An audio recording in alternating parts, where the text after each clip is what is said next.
Hello and welcome to this Eureka webinar in association with Southco. My name is Roshni Baines and I am the online editor for Eureka. Today's webinar is entitled Tailored Access Hardware Solutions for Trucks Explained, and here to present it is Andy Thornton, Southco's Senior Design Manager. Before I hand it over to Andy, I should just like to say that if you have any questions during the presentation, please type them into the box on the right-hand side of your screen and we'll endeavour to answer them at the end. If we don't have time for your questions, please rest assured that we'll hand them over to Southco's team and they'll answer it for you offline.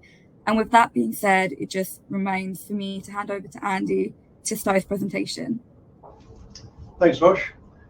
Hello again, everyone. My name is Andy Thornton. As Rosh mentioned, I'm the engineering manager responsible for design here at Southco. What I'd like to talk to you about today is how we tailor existing solutions for the truck industry, particularly access hardware. So if I look at what we do here, a bit about myself is 20 plus years with Southco, and that has always been within the engineering discipline.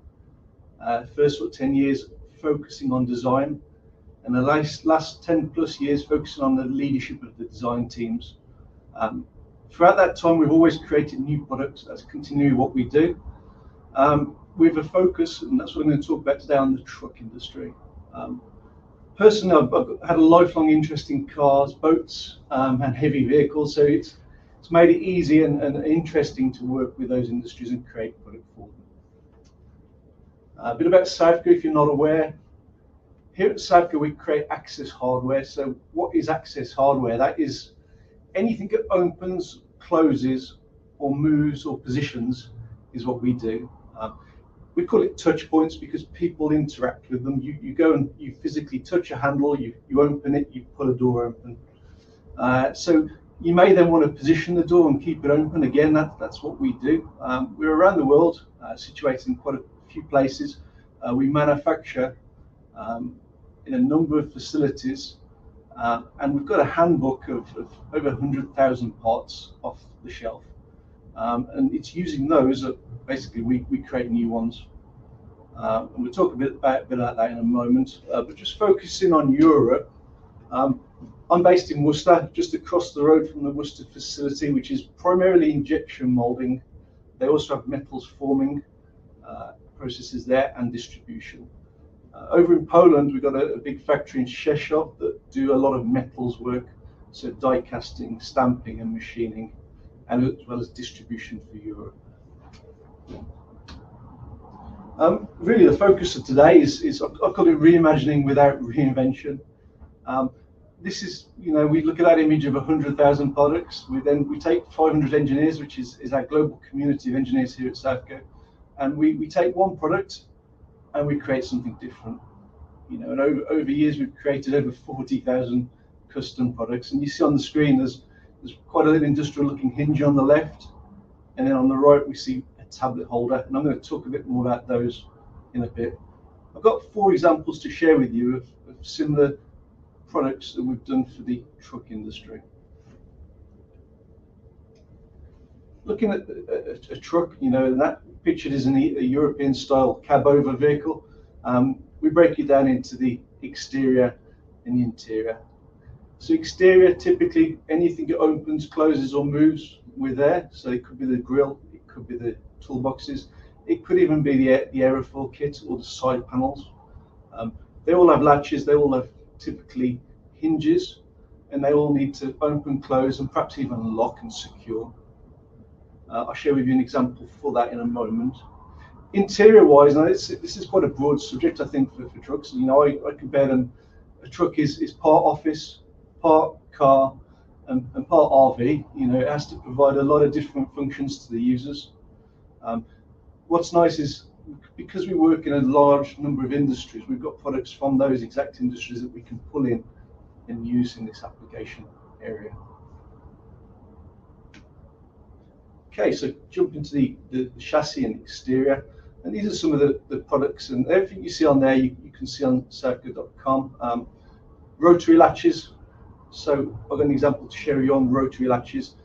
Heavy duty steel products that keep doors closed. They can be operated directly or operated externally, remotely, if styling requires that. We have to draw latches, the ability to pull two panels together and hold them tight and resist vibration. So we have a whole range of products for that. I talked about hinges, so we've got surface mount, detent, we've got an example of that to show in a moment, and also concealed. And then the Zeus quarter turn line, so quick access fasteners that we can use instead of traditional nuts and bolts and screws. And that enables a person to get in to a part and access and service it quickly. So first example, rotary latches. I call them an R4 product line. We've got a number of these from different sizes that you can see across the top of the screen. And the particular application here was for toolboxes on a truck. So we took one of those, and it was kind of a mid-size product, and then we set about customizing it to suit the needs of a OEM. They got ideas around how that needed to look, feel, and also how they needed to connect it to their additional systems. So we needed to modify it, take that standard product and convert it to something new. And that's exactly what we did. And we see the image on the lower part of the screen of the results of that. So just looking on the camera view here, I'll put in what started as the standard product available to all on the web. And then we look at the modified product slightly below it. Whilst it looks very different, in fact, all the metalwork is new. The principle and the operating mechanism and let's say the performance is unchanged. So we see how it now mounts on the sides. It has a longer trigger for the connection for cables to operate. Interestingly, you can perhaps see that it's reversed, and that is because this new latch is designed, it's not handed, it can be mounted on the left or the right of the vehicle. And then finally, just out of view, is the wiring loom connection. And what was important about that is that connects to the vehicle's illumination and also alarm system, so that when you open the latch, it turns the light on, or if needed, it sets the alarm off. So that was a customized product based around something existing already that had a different purpose, a different way of mounting, a different way of using.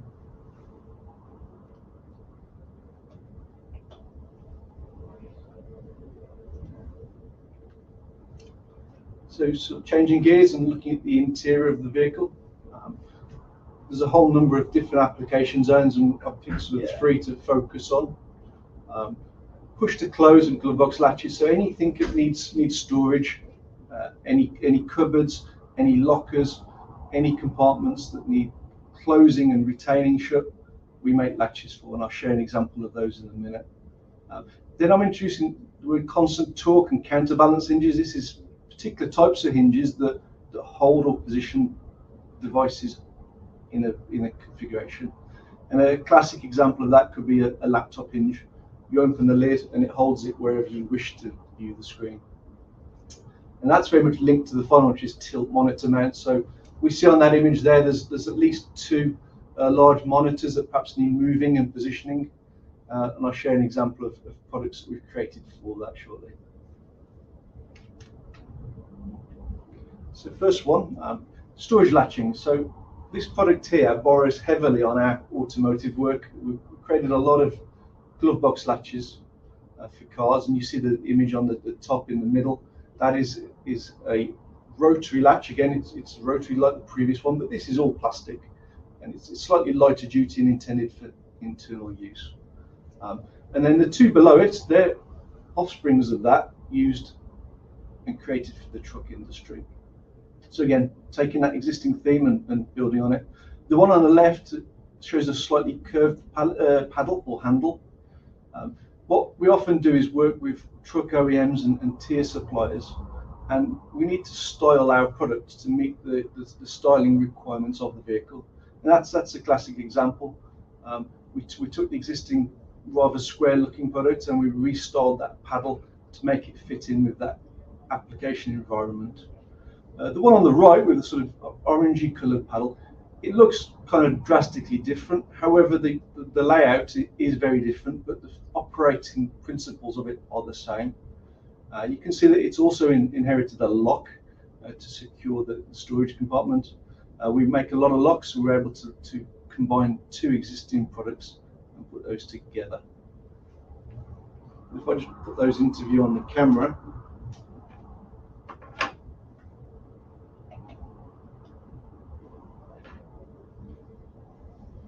we see here the original, as I mentioned, rather rectangular looking, regular shaped mechanism. You see that, you may just be able to see that rotating pull, which actually does the securing. And if I just actuate it, you can see it opens. And then we see its first offspring, as I've called it, which is styled and angled and made to fit in a different application. This particular one was a underbed storage, and it works in conjunction with a hinge I'm going to show you shortly to secure that storage compartment closed. And I mentioned the other one, which is kind of a bit more radically different in terms of layout. This is an overhead bin latch. Again, different layout, but you can see that existing rotating pull, which operates just like that. And that obviously has the benefit of the lock plug as well.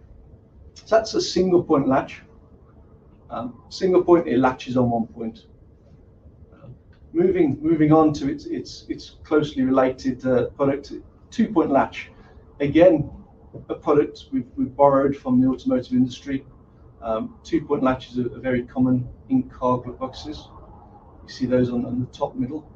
We then recreated an existing platform into one for an overhead storage bin, and you see that in the center.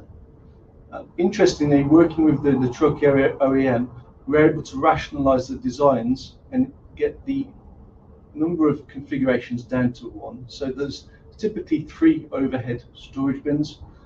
Initially, they were all different sizes and requiring different latches.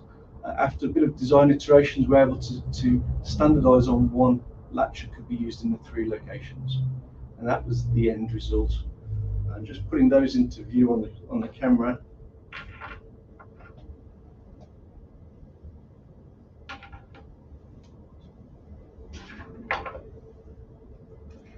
The first examples I'm showing are just what we call the Southco standard coupler unit.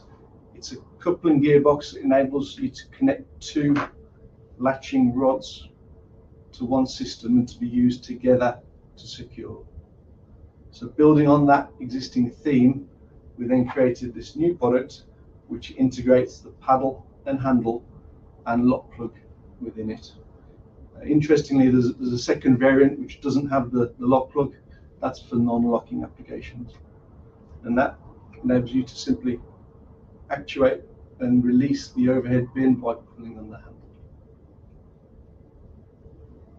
So that was an example of a 2-point latch used for interior storage.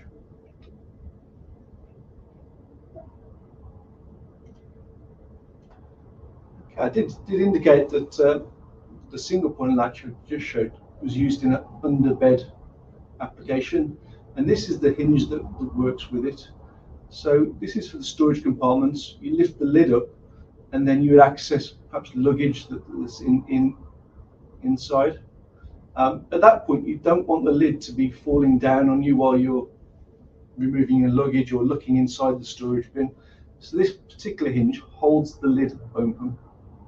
It does that because it's called a detent hinge, based on a Southco standard product class, which we sell with different forces, different opening angles.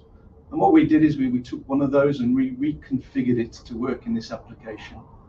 So we repackaged the mechanism. The mechanism worked very well, but it just needed to be repackaged so it would fit inside the OEM's lid. And that's what that image is on the lower part of the screen. So if we then take a look at those in a bit more detail.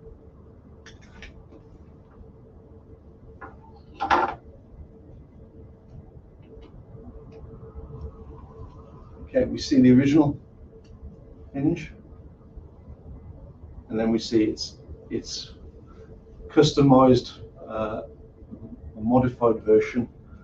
Looking at side profile, you may just be able to see that it detents, clicks in position as it opens, and this does exactly the same. You see slightly other changes. We've got an exposed end. It's simplified slightly because in the application it's covered, you can't see it, so it doesn't need to be, let's say, aesthetically pleasing in its own state.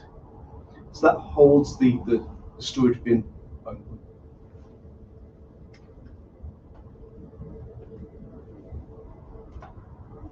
And just moving on to the last example I wanted to share with you today. This is introducing position control as a subject. I mentioned laptop hinges, that's the classic example, but we have a large range of hinges that position or apply a torque to the lid. It's a big range, but what's nice is each particular product has a whole number of variants configurable based on torques, based on reverse or asymmetric values. So we can take those hinges and use them and dial in to what's needed in the application. I think as a sort of start point, they can be quite industrial looking, and that particular one is. And we took that silver metal torque hinge or torque engine, and we then created a tablet holder. So this again was working with a European OEM. They needed to be able to give their vehicles a tablet holder that was fixed to the instrument panel, and asked us to work on that with those torque hinges. So we see the result is a sprung loaded cradle added to a position control arm, and that arm itself has got 4 different rotation axes that I've highlighted with the green arrows. And each of those axes has got a torque value, maybe symmetric, maybe asymmetric, so it's different forward and reverse. And during the course of the development, we were able to work with the engineers at the customer and their focus groups and work out what that feel should be. You know, which should be the strongest joint, which should be the weakest, which should be the easiest to open. And that's when we created that whole entire tablet holder and arm. We'll look at that in a bit more detail.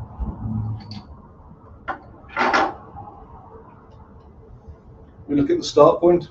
Rather a small device on screen, but that is torque engine that we can then insert or overmold in an injection molding press to create a new shape. And that's exactly what we did on this example, albeit the new shape was a complete arm and tablet holder. So when I look at the difference, we look at the tablet holder in position, and we can just about see the arm and the different joints. And how that product fits into those. So each of those joints moves, it positions, it holds where it's left, it rotates even to create that complete assembly.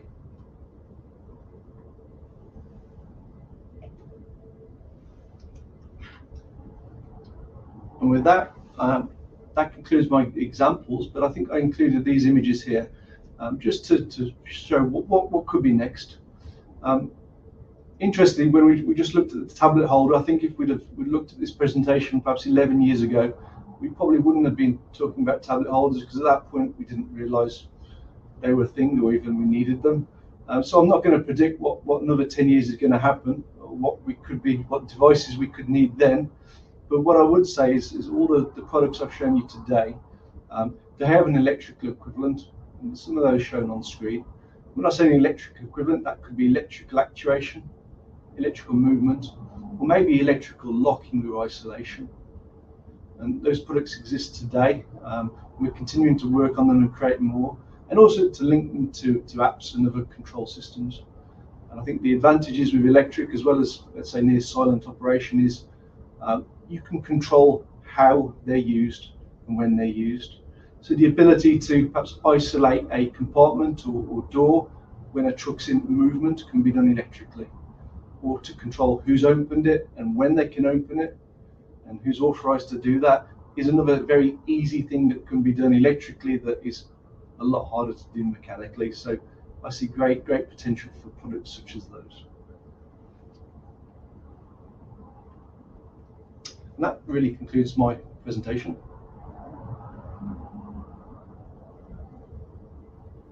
Great, thank you so much for that. Now let's move on to some of the questions. So the first question I have is, how long do you spend on a new project before you are ready to produce parts? Okay, yeah, so customization and modification does take time. I think, from when we received the inquiry, if it was a simple modification, design time could be a matter of weeks, for the easiest ones. If there's new tooling involved, then tools have to be made or assembly lines produced, so that can run into several months. I think for the more custom developments, depending on when we're introduced into the project, they could be running for several years in conjunction with the engineering teams at the OEMs or tier ones. So yeah, from let's say 2 months to 4 years could be a duration for that. Right. And reimagining without reinvention was mentioned. Does this mean you're not inventing new products? Yeah, so I use the term reimagining without reinvention. It's not to say we don't invent, and I'm particularly proud of what we do at Southco in terms of creating new inventions. And the team that work on trucks in Europe alone, we probably invent 2 to 3 and new products a year, which we then go on to patent. And then there's a further 9 teams in Southco. So that gives you an idea of the new, let's say, access hardware inventions that we're creating. But what I would say is that's good and that's fun. I love to reuse what we have already. And I think one of the advantages with working with a large number of industries is we can take something out of one industry, put it in something else that's never before been used or seen. So if we can, reuse an existing design that works, and that was some of the ones I just showed with you, it does save a lot of time and it does save a lot of money for everyone involved. So I love to reuse and reimagine as well. And how much do these cost? Okay, so yeah, that's a great question. Being an engineer, I don't ever openly talk about price. That's not my role. But what I would say is, if I compare it to complexity, the sort of the 1-point latch I showed with a new paddle, that's been made and optimized for mass production. I mentioned that it came from the automotive industry. We make it on very large tools, 8 impression with automated assembly. So when the customer asks us to do a new paddle, it's only one new tool, so that reduces the investment for that. And also because of the volumes that they're made in, it's also pretty cost effective to buy.